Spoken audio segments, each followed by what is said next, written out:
या वर्षीचं अर्थात 2026चं भेंडवळचं भाकीत वर्तवण्यात आलेलं आहे. मग या वर्षीचं भेंडवळचं नेमकं भाकीत काय आहे, त्याचबरोबर हे भाकीत वर्तवण्याची पद्धत कशी असते हे सुद्धा आपण जाणून घेऊयात.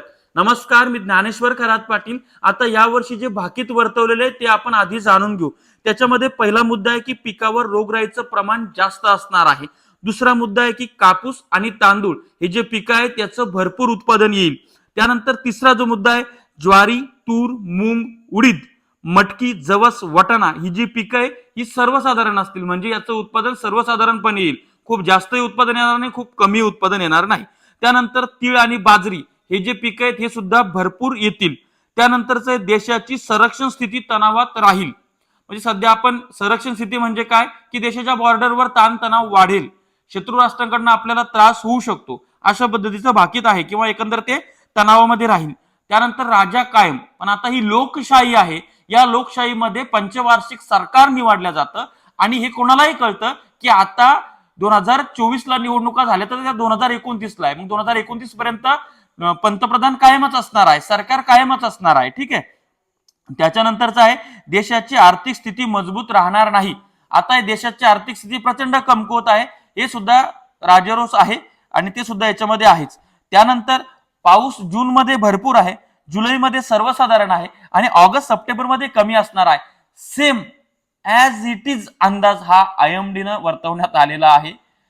त्याच्यामुळे प्रश्नचिन्ह निर्माण होतंय की आयएमडीचा ऍज इट इज जसाच्या तसा अंदाज इथं या भाकितामध्ये कसा काय आला, त्याच्यावर तुम्ही कमेंट्स मध्ये सांगा. त्यानंतर अनेक भागात महापुरामुळे नुकसान होणार आहे.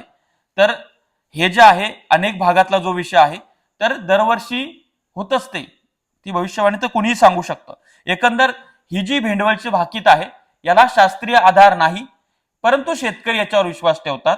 मोठ्या प्रमाणात खानदेश मराठवाड्यातनं शेतकरी भेंडवळा मुक्कामी येतात, अक्षय तृतीय दिवशी थांबतात. अक्षय तृतीयेच्या दुसऱ्या दिवशी हे भाकीत वर्तवलं जातं. ते भाकीत घेऊन मग ते शेतकरी त्यानुसार शेतीचं नियोजन करत असतात. मात्र याला वैज्ञानिक आणि शास्त्रीय आधार नाही. रात्रभर जे नैसर्गिक त्या रास ठेवलेली असते त्याच्यामध्ये जे बदल होतात त्यानुसार ते भाकीत वर्तवल्या जातं. त्याच्यामुळे शेतकऱ्यांनी सत्सद विवेक बुद्धीला स्मरून आपापला निर्णय घ्यायचा आहे. मी तुम्हाला दावा करत नाही की हे खरंच आहे आणि मी हाही दावा करत नाही की खोटच आहे. मी तुम्हाला फक्त माहिती शेअर करण्याचं काम करतोय, ती माहिती म्हणून तुम्ही घ्या.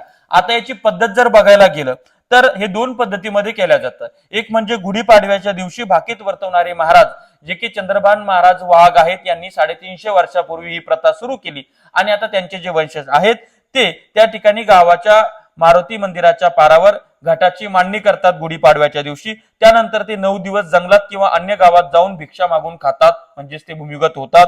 आणि ही एक प्रकारची भाकत वर्तवण्यापूर्वीची उपासना मानली जाते, म्हणून शक्यतो या काळात ते कुणाशी बोलत नाहीत. 300 वर्ष ही जुनी परंपरा आहे. चंद्रभान महाराज वाघ यांनी ही परंपरा सुरू केलेली आहे.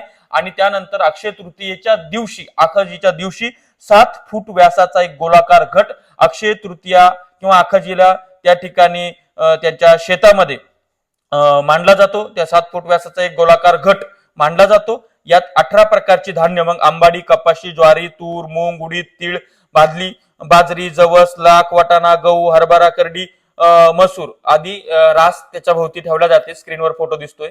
2 फुटाचा खड्डा खणला जातो. त्यात मातीची 4 ढेकळे ठेवली जातात. ही 4 ढेकळे म्हणजे पावसाचे 4 महिने.